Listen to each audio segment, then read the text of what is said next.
Hi guys, welcome back to my YouTube channel. I hope आप लोग ठीक ठाक होंगे। अपडेट ये है कि इस वक्त मैं मौजूद हूँ बलोनिया में। अपने घर के बैक साइड में एक बहुत प्यारा सा पार्क है, बहुत बड़ा पार्क है। तो यहाँ पर अच्छे व्यूज़ आ रहे थे, सोचा यहाँ वीडियो रिकॉर्ड करूँ। सर्दी हो गई है, काफ़ी सर्दी है, अभी धूप पड़ रही है बिल्कुल चेहरे पे, तो इसलिए ग्लव्स और टोपी शोपी मैंने नहीं पहनी। अदरवाइज़ मौसम ऐसा है कि टोपी शोपी पहनी जा सकती है। सेमेस्टर ऑलमोस्ट हमारा एंड होने को है और जनवरी के सेकेंड वीक से एग्ज़ाम स्टार्ट हैं। तो थोड़ा बहुत वहाँ का प्रेशर, डर और साथ में आपको पता काम तो फिर करते ही रहना है। इस वीडियो में हम जो है वो मैं आपको एक्सप्लेन करूँगा कि फ़्रांस के प्रोज़ एंड कॉन्स क्या हैं। बहुत सारे जो हमारे स्टूडेंट्स होते हैं या फिर जो अप्लाई करने से डरते हैं, तो उनके बहुत से कंसर्न्स होते हैं कि फ़्रांस का नाम सुनते ही वो कहते हैं यार फ़्रांस, पेरिस बहुत महंगा है। तो आज मैं इस वीडियो में आपकी बहुत सारी जो मिसअंडरस्टैंडिंग्स हैं उसको क्लियर करूँगा और चीज़ों को आसान करूँगा, और शायद थोड़ा बहुत आपको मोटिवेट कर पाऊँ कि आपको फ्रांस में अप्लाई क्यों करना चाहिए। तो स्टार्ट करते हैं। तो सबसे पहले जो है हम बात करेंगे कि फ़्रांस महंगा है या नहीं है।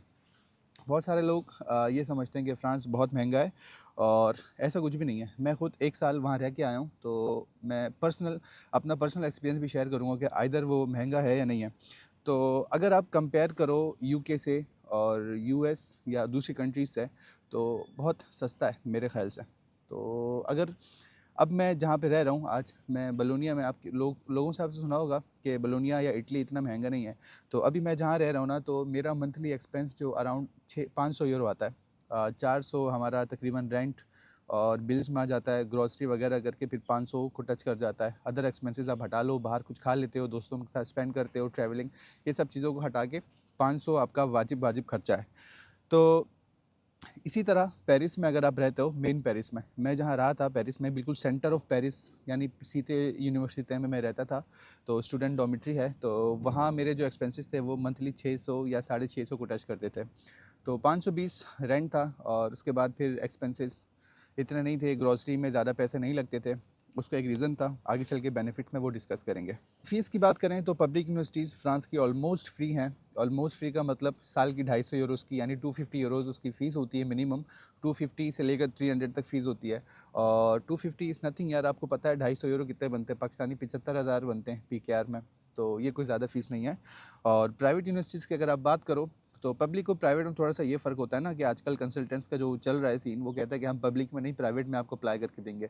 तो ब्रो, प्राइवेट का सीन ये है कि उनकी एफिलिएशंस होती हैं। अगर लेट से एक प्राइवेट यूनिवर्सिटी है, मैं उससे कनेक्टेड हूँ और हमारे अच्छे कनेक्शंस हैं, वो कहेंगे कि आप हमें फ़लाँ फ़लाँ इतने एडमिशन दो, हम आपको इतना शेयर देंगे। तो कंसल्टेंट्स का यही गेम है। अगर आप खुद से अप्लाई करते हो, तो प्राइवेट यूनिवर्सिटीज़ भी कहीं ना आपके लिए अफोर्डेबल होती हैं। तो लेट से आपका 1 साल का मास्टर्स है, तो प्राइवेट यूनिवर्सिटी की फ़ी अगर आपकी 4,000 है, और 4,000 कितने बनते हैं? 3 6 9 12, यानी 12 लाख पाकिस्तानी। तो 12 लाख में आपको यूरोप का वीज़ा मिल रहा है, तो और अच्छी बात क्या हो सकती है इससे। प्राइवेट में अगर तब करें जब आपका गवर्नमेंट में नहीं हो रहा हो, पब्लिक में आपको लगता है कि आपके चांसेस नहीं हैं, तब आप प्राइवेट में ट्राई कर सकते हो।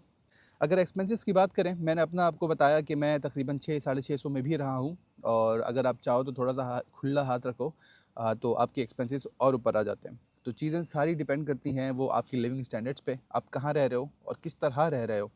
तो अगर आप मेन सेंटर यानी सेंटर पेरिस में ना रहो, मेन पेरिस से थोड़ा सा बाहर रहो, आउटस्कर्ट्स में रहो, तो आपके एक्सपेंसेस जो हैं वो 300 तक भी आ सकते हैं। मेरा एक फ्रेंड है जो अभी पेरिस से थोड़ा सा बाहर रहता है, 45 मिनट्स की ड्राइव पे ट्रेन पे।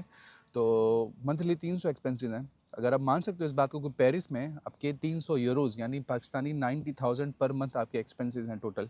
तो महंगा है सस्ता है, आप खुद फैसला करो। हर बंदा सोचता है कि भाई मैं कहाँ जाऊँ, जर्मनी जाऊँ, फ्रांस जाऊँ, इटली जाऊँ, यूएस जाऊँ, कहाँ जाऊँ। तो इसके पीछे जो रीज़न होता है ना, वो फ़ायदा होता है। हर बंदा अपना फ़ायदा सोचता है कि मैं यहाँ जाऊँगा तो मुझे क्या फ़ायदा मिलेगा। तो फ्रांस के हम बेनिफिट्स डिस्कस करेंगे, और बेनिफिट्स को डिस्कस करने से पहले जो हमारा मेन काम है ऑब्वियसली पढ़ाई। तो हम पढ़ाई पे बात करेंगे, एजुकेशन पे, और उसके बाद फिर बेनिफिट्स पे आते हैं। तो क्वालिटी ऑफ एजुकेशन फ्रांस की कैसी होगी? तो मैं इटली भी पढ़ा हूँ, फ्रांस भी पढ़ा हूँ। तो यार फ्रांस की ना एजुकेशन बहुत टफ़ है लेकिन बहुत अच्छी है। और जो वहाँ पर आप कुछ पढ़ के निकलते हो ना, तो आपको लगता है कि आपने वाक़ई में कुछ पढ़ा है और आप वाक़ई कुछ बनोगे, तो आपको ऐसा लगता है। मैं ये नहीं कह रहा कि यहाँ की पढ़ाई अच्छी नहीं है, लेकिन बताना चाह रहा हूँ कि वहाँ की पढ़ाई अच्छी है। अगर आप रैंकिंग की बात करो, तो वहाँ की यूनिवर्सिटीज़ जो है ना, टॉप रैंक्ड यूनिवर्सिटीज़ हैं। मैं जिस यूनिवर्सिटी में 10 मंथ स्पेंड करके आया हूँ, वो वर्ल्ड रैंकिंग पे 88 या 79 ऐसे कुछ इसकी रैंकिंग है। मैं पाकिस्तान में जहाँ से पढ़ा हूँ वो अबव 1000 है। और इटली जो आया 150 170 के बीच था। और फिर जब मैं वहाँ गया तो वो बिलो 100, यानी अंदाज़ा लगाओ रैंकिंग इतनी है तो एजुकेशन की क्वालिटी क्या होगी। अगर बिज़नेस स्कूल्स की बात करूँ ना, फ्रांस में बिज़नेस स्कूल्स, मैनेजमेंट और मार्केटिंग, ये यूनिवर्सिटी जो है ना ये टॉप 10 में आती हैं, टॉप 10 में आती हैं। वर्ल्ड रैंकिंग की बात कर रहा हूँ, जस्ट फ्रांस में नहीं बता रहा। तो इसी बात से आप अंदाज़ा लगा लो कि एजुकेशन कैसी होगी वहाँ पर। और उसके अलावा जॉब मार्केट जो है वो फ्रांस की बहुत अच्छी है। जॉब मार्केट सबसे ज़्यादा लोगों का कंसर्न नहीं होता है कि हम जाएंगे जॉब मिलेगी नहीं मिलेगी। देखो ब्रो, ऐसा नहीं है कि आपको जॉब नहीं मिलेगी, ऑब्वियस सी बात है, आप ढूंढोगे तो जॉब मिल जाती है। और मार्केट इतनी बड़ी है कि 7th largest economy in the world France जो है 7th लार्जेस्ट है। और यूरोप में जो है वो 2nd लार्जेस्ट है। कोई कहता है 2nd पे जर्मनी है, कोई कहता है 2nd पे फ्रांस है, तो मतलब आप इसको 2nd 3rd कह सकते हो। तो इतनी बड़ी इकनॉमी है तो आपको जॉब ना मिलना मेरे समझ से बाहर है। बात करते हैं स्कॉलरशिप्स की कि आपको कौन कौन सी स्कॉलरशिप्स मिल सकती हैं। तो यूनिवर्सिटी की अपनी अपनी स्कॉलरशिप्स होती हैं। जिस भी यूनिवर्सिटी में आप अप्लाई करते हो, आप उसकी वेबसाइट चेक करोगे तो सामने स्कॉलरशिप्स का टैब आपके सामने खुलेगा। अगर टैब नहीं भी खुलेगा तो आप सर्च बार पर जाके स्कॉलरशिप सर्च कर सकते हो। तो हर यूनिवर्सिटी की अपनी अपनी स्कॉलरशिप्स होती हैं। इटली की तरह रीजनल स्कॉलरशिप नहीं होती या नीड बेस्ड स्कॉलरशिप नहीं होती, लेकिन वहाँ की अपनी स्कॉलरशिप्स होती हैं। तो उसके अलावा कुछ यूनिवर्सिटी स्कॉलरशिप्स हैं जिनमें एफिल एक्सीलेंस स्कॉलरशिप है, या फिर फ्रांस एक्सीलेंस चारपक या शखपक, ऐसी कोई स्कॉलरशिप है, CHARPAK, आप गूगल करोगे आपको मिल जाएगा। और डिपार्टमेंटल स्कॉलरशिप्स, हर डिपार्टमेंट की अपनी अपनी स्कॉलरशिप होती है। अब मैं जहाँ पे था तो वहाँ पे ऑलमोस्ट जितने स्टूडेंट्स थे सबके पास 10,000 यूरोज़ की स्कॉलरशिप थी। फाइनली हम बात करते हैं बेनिफिट्स पे कि आपको वहाँ क्या क्या बेनिफिट्स मिल सकते हैं। फ्रांस में जो है ना, गवर्नमेंट आपको तकरीबन, अगर आप स्टूडेंट हो तो तकरीबन हर चीज़ पे सब्सिडी देती है, हर चीज़ आपके लिए सब्सिडाइज्ड होगी। जैसे इटली की मैं अगर आपको बात करूँ ना, कि हर बंदा चाहता है इटली आना, तो अभी हमारा तीसरा साल है 2 साल से। ऐसा सीन है कि जब फर्स्ट ईयर था हमारा, तो यहाँ पर हमारी हेल्थ इंश्योरेंस जो थी ना वो 150 यूरोज़ की थी। 150 यूरोज़ की हमें 1 साल की लेनी पड़ती है। उसके बाद हुआ ये कि सेकंड ईयर में इन्होंने स्टूडेंट्स के लिए बढ़ा के ना 150 को 750 यूरो कर दिया। इंटरनेशनल स्टूडेंट मुझे नहीं लगता देसी कोई लेता होगा इंश्योरेंस यहाँ पे। तो हम बिना इंश्योरेंस के जी रहे हैं ब्रो यहाँ पे। तो फ्रांस का सीन ये है कि आपके वहाँ पे जो है हेल्थ केयर जो है बिल्कुल से फ्री है। आपका वो एक कार्ड बनता है, अब उसमें मुझे नाम याद नहीं आ रहा, जैसे इटली में तेसरा सैनिटारिया होता है, तो वहाँ पे एक कार्ड होता है, तो वो बनता है। आपका बिल्कुल हेल्थ केयर फ्री है।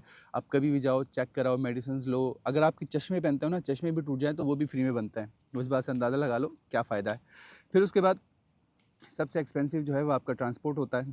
तो ट्रांसपोर्ट पे भी आपको सब्सिडी मिलती है। अगर 300-400 का पास है तो आप स्टूडेंट हो, तो उसी हिसाब से आपको डिस्काउंट मिल जाता है। फिर आपका फूड है, और फूड के अलावा रीइंबर्समेंट आपको जो है ना, सबसे अच्छी चीज़ ये है कि आपको अपना रेंट जो है ना वो वापस मिलता है। अभी जहाँ मैं रह रहा था वहाँ का रेंट जो हमारा था 520, और उस पे जब हम काफ कहते हैं, कैफ अप्लाई करते हो, तो गवर्नमेंट की तरफ से आपको जो है ना वो कुछ अमाउंट रिम्बर्स हो जाती है। किसी को 150 मिलती है, किसी को 170 मिलती है। बहुत सारी जगह ऐसी हैं। अगर आप पेरिस से थोड़ा सा बाहर रहते हो ना, तो उसमें आपको रिम्बर्समेंट ज़्यादा मिलती है। लेट से अगर आपका 300 रेंट है तो समटाइम्स आपको 150 भी वापस मिलते हैं। मैंने ऐसे लोग भी देखे हैं जो स्टूडियो अपार्टमेंट में रहते हैं, जिनका रेंट 350 है, और उनको 150 जो है ना वो वापस मिल जाता है। तो उनका स्टूडियो अपार्टमेंट का रेंट कितना बना, 200 यूरोज़।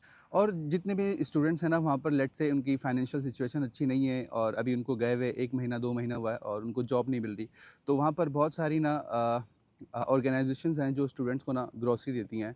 तो मेरे चैनल पे एक वीडियो भी है। तो मुझे जब पता चला था, जब मैं पेरिस से ऑलमोस्ट मेरा इरास्मस एंड होने वाला था, तो तब मैं गया था उस ऑर्गेनाइजेशन में देखने के लिए कि कैसे चीज़ें होती हैं, क्या क्या मिलता है। तो उस पर मैंने एक वीडियो बनाई है, फ्री फूड इन पेरिस। तो अगर आपके हालात कुछ ऐसे हैं तो आप वहाँ से फ्री फूड ले सकते हो। मतलब हर वीक मिल जाता है आपको। उसमें आलू, प्याज, टमाटर, दूध, दही और ऐसी ऐसी चीज़ें मिलती हैं ना कि आप सोच नहीं सकते। और उसके अलावा स्टूडेंट्स के लिए ना मील वहाँ पर जो है ना 1 यूरो की मिल जाती है। अगर आप स्कॉलरशिप स्टूडेंट हो या फिर आप इंटरनेशनल स्टूडेंट हो और आपकी फाइनेंशियल सिचुएशन इतनी अच्छी नहीं है, आप रिक्वेस्ट करते हो, तो आपको जो मील है ना वो 1 यूरो में मिल जाती है। तो दिन में 2 मील्स आप ले सकते हो, लंच प्लस डिनर। तो अगर आपके दिन में 2 यूरो में 2 टाइम का खाना हो रहा है, आप वैसे नॉर्मली कहीं भी जाके खाओ, और खाना ऐसा होता है ना, तो मतलब वाकई कोई हेल्दी खाना होता है। डेली आपको फ़िश मिलता है। अगर आप वेजिटेरियन हो तो आप वेज खा सकते हो, नॉन वेज हो तो, अगर हलाल के बाद, हलाल के अलावा ऑप्शन देखना है तो आप चिकन भी खा सकते हो, बीफ भी, मतलब स्टीक और सब चीज़ें वहाँ मिलती हैं। अगर जॉब की बात करें तो आप दिन में 4 घंटे जॉब कर सकते हो और हफ्ते में 20 घंटे जॉब कर सकते हो। स्टूडेंट्स ऐसे भी हैं जो मंथली 1200 भी बना रहे हैं 900 भी बना रहे हैं, 1000 भी बना रहे हैं। ये आपकी जॉब पे डिपेंड करता है कि आप किसके पास और कैसे जॉब कर रहे हो। अब आप जब नए-नए आप जाते हो तो आपको फ्रेंच नहीं आती, तो फ्रेंच ना आने की वजह से आप मतलब किसी देसी-वेसी के पास काम करते हो तो आपकी जॉब इतनी अच्छी नहीं होती, आपकी सैलरी भी इतनी अच्छी नहीं होती। तो आगे चल के फिर आप फ्रेंच सीख लेते हो, तो फ्रेंच सीखने के बाद ऑब्वियस सी बात है आपकी चीज़ें क्लियर हो जाती हैं, फिर आप अच्छी जॉब लेते हो तो 1000-1200 पार्ट टाइम में बता रहा हूँ, पार्ट टाइम में 1000-1200 आप ईज़िली बना सकते हो। वर्क एक्सपीरियंस अगर आपके पास बिल्कुल से नहीं है तो फ्रांस आपके लिए एक बहुत अच्छी कंपनी है और अच्छी कंट्री है, बेस्ट कंट्री है। अगर एक्सपीरियंस नहीं है तो आपको जॉब ईज़िली मिल जाती है और अगर जॉब आपको नहीं भी मिल रही और आपके पास एक्सपीरियंस ज़ीरो है तो आपको ईज़िली इंटर्नशिप मिल सकती है। इस बात के ना मतलब इसका ऐनी शाहिद आपके सामने बैठा है और सबसे अच्छी बात इंटर्नशिप पेड होती है। अब फ्रांस में ना 2 चीज़ें हैं, एक M1 होता है, एक M2 होता है। अगर आप पाकिस्तान से या इंडिया से कहीं से मास्टर्स ऑलरेडी कर चुके हो, तो आप मास्टर्स 2 के लिए अप्लाई कर सकते हो M2 के लिए। अगर आपने जस्ट 4 साल का बैचलर्स किया है, तो आप M1 यानी मास्टर्स 1 के लिए अप्लाई कर सकते हो। तो M1 हो या M2 हो, तो सीन ये होता है कि 2 सेमेस्टर होते हैं ना, तो पहले सेमेस्टर में आपका कोर्स वर्क होता है और दूसरे सेमेस्टर में जो है वो आपकी इंटर्नशिप होती है। तो M1 की जो इंटर्नशिप होती है, उसमें सैलरी यानी पे आपकी थोड़ी-सी कम होती है, तकरीबन 400 पर मंथ होता है और जो आपकी M2 की इंटर्नशिप होती है, तो उसमें 700-800 भी आपको मिलते हैं और M1 में आपका सुपरवाइज़र अच्छा है या फिर इंडस्ट्री की आपकी इंटर्नशिप है, तो आपकी पे जो है वो 500-600 भी हो सकती है। तो अगर बहुत सारे स्टूडेंट्स ऐसे हैं जो कहते हैं कि हमें स्कॉलरशिप नहीं मिल रही, तो आपके लिए एक ट्रिक ये बताता हूँ कि आप 3 या 4 महीने का खर्चा अपने साथ लेके जाओ। महीना 400 आप बना लो, 400 का खर्चा लेके जाओ, 5 महीने कितने बनते हैं? 2000 यूरो। आज भी इटली जो बंदा आता है ना 2000 से कम लेके नहीं आता। तो आप फ्रांस जाओ, 2000 यूरो लेके जाओ, 4 8 12 16 20 5 महीने का खर्चा आपका निकलेगा। 5वें महीने आपकी इंटर्नशिप स्टार्ट होगी, इंटर्नशिप से आप मस्त कमाओगे, पार्ट टाइम जॉब करो, तो आपकी टेंशन खत्म हो जाएगी। फ्रांस में ना पाकिस्तानी स्टूडेंट्स ना होने के बराबर हैं, जो मैंने देखा। मैं पेरिस में रहा, बहुत कोशिश की लोगों को ढूँढूँ, तो एक स्टूडेंट था जो इरास्मस का था और दूसरा स्टूडेंट था जो फ़िज़िक्स का था और अकेला बैचमेट था हमारा जो पाकिस्तानी था। बैचमेट तो नहीं था, ख़ैर वो M1 में था, मास्टर्स 1 में जूनियर, तो वो अकेला पाकिस्तानी था और उस बैच में ना कोई तकरीबन 15-16 इंडियंस थे और मास्टर्स 2 में 2 इंडियंस, मैं पाकिस्तानी और कोई भी देसी नहीं था। तो भाई पाकिस्तानियों के लिए एक बहुत अच्छी बात है, बहुत अच्छी मतलब खुशखबरी है कि आप अप्लाई करो भाई, निकलो फ्रांस में। इटली में इतना ट्रैफिक बढ़ गया, वीज़ा नहीं मिल रहा, अपॉइंटमेंट्स नहीं मिल रही, तो बड़े मसले हैं। आई होप वीडियो आपको अच्छी लगेगी, अगर नहीं लगी तो कोई नहीं, कोई इन्फॉर्मेशन तो मिल गई होगी। लाइक करें, सब्सक्राइब करें और अपने दोस्तों के साथ शेयर करें। फिर मिलेंगे नेक्स्ट वीडियो में, तब तक के लिए इजाज़त, वस्सलाम।